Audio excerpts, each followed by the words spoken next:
Well, as Mr. Trudeau returned to his post outside Rideau Cottage today, Conservative leader Andrew Scheer was just a few blocks down the street on Parliament Hill, where he called on the federal government to strike a deal on a safe way for Parliament to reconvene next week.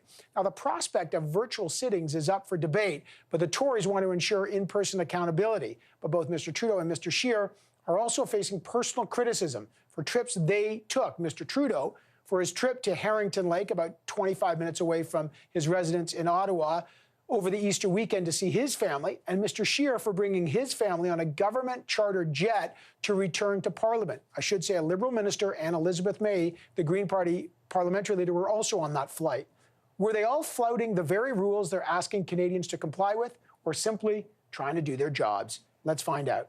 Joining me now is Mr. Scheer. Mr. Scheer, thanks for being here. Hope you and your family are well. Let's just start with that. Both you and Mr. Trudeau have been under fire for these travel arrangements. This is a 9-seat Government of Canada Challenger jet. You decided to take your wife and your 5 kids along with Elizabeth May and Carla Qualtrough. The argument is you didn't follow social distancing guidelines. In retrospect, sir, was that a mistake?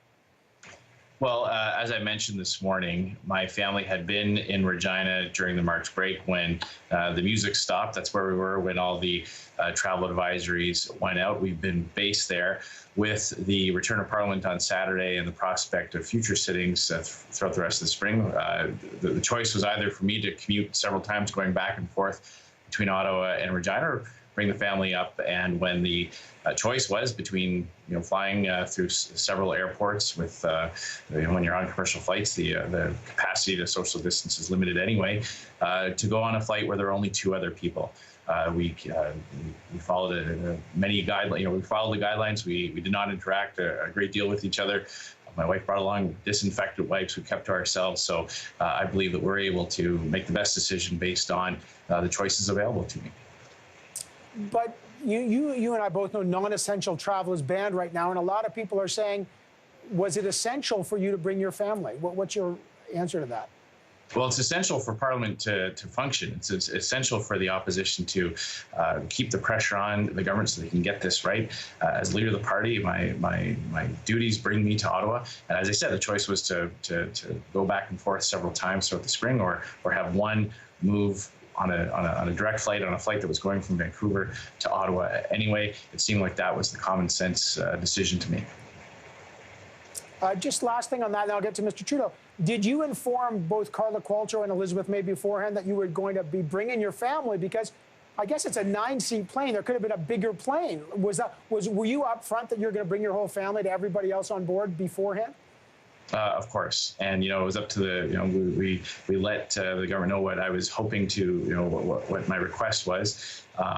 They made the arrangements after that. I will point out, the plane itself is actually very spacious. The media likes to characterize these types of flights as luxurious when it suits them, and in this case, they're trying to paint some kind of a picture of how it was cramped and all packed in together. It's just completely ridiculous. There was ample room to stay far away from each other, and that's what we did. But yeah, I don't know if it's 6 feet away. Mr. Trudeau saw his children in Quebec at Harrington Lake over the Easter weekend. He was also asked about it.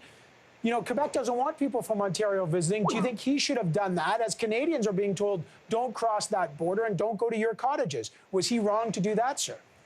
Well, I do certainly believe there's a difference between coming back to Ottawa to do a job, Parliament was summoned back. I went back because Parliament was summoned back. I think it's up to Mr. Trudeau to explain why he encouraged people not to cross provincial borders, not to go to cottages, and then did. I'll leave it to him to explain that. I will point out, though, that on that session on Saturday that we had, there were very specific questions asked about whether or not the government has procured ventilators, what their plan for preparing the economy to come back online were. That was the focal point of the conversation on Saturday, and that's precisely what we're going to stay focused on, is getting those types of answers for Canadians. I appreciate that. People are like, what's good for the goose should be good for the gander. But let me move on to some issues. You would like to see a reduced number of parliamentarians in the chamber next week. Why not, given all the controversy about this, why not just have a virtual parliament so people in the West, the East, the North can all be represented equally? What's wrong with a virtual sitting? Well, first and foremost, the Parliament is not ready to do that.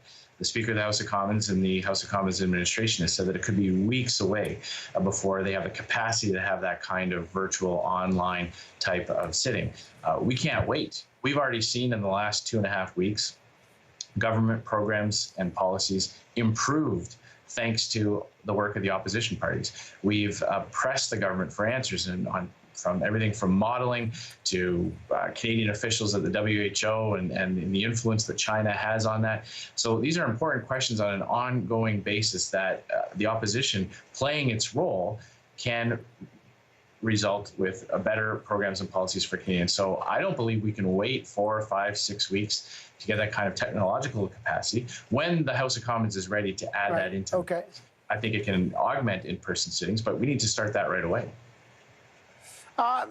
Mr. Scheer, Alberta Premier Jason Kenney said yesterday in an interview with the CBC that he wouldn't wait for Health Canada to approve medicine and equipment if it's already approved in what he calls peer countries. He just said, we'll do it. Do you believe it's okay for provinces to independently reroute around Health Canada? Well, obviously, it's important to have consistency in this country, and we do have regulators that analyze this to make sure that it meets Canadian standards. I sense the frustration from Premier Kenney that this isn't happening quickly enough, and I think the optimal result is, instead of having premiers making these types of decisions on their own, that the government ensure that Health Canada is responding very quickly. If the European Union or the FDA in the US has analyzed proposed medicines or tests or things like that, they pass those safety standards. Clearly, a lot of that laboratory work, the clinical analysis, has already been done by countries whom we accept each other's credentials. We accept each other's standards with free trade deals. But doesn't that does that undermine trust in Canada? Does that undermine trust in our agencies, in Canada Health? I mean, this is a very important moment. If we accept, if France does it and we do it, what's the purpose of having our own agency? Well, you know, there's been a lot of frustrations over the years at the duplicate work that Health Canada does when other countries have done this type of analysis. I think, you know, we're focusing on the wrong part of the issue here.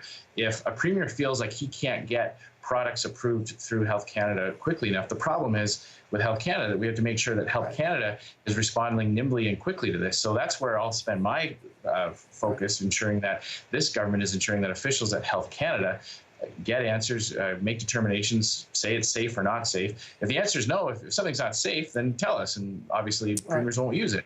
But we have to get to that conclusion. All right, I got to leave it there. Mr. Scheer, first of all, I appreciate you joining us. Thank you so much.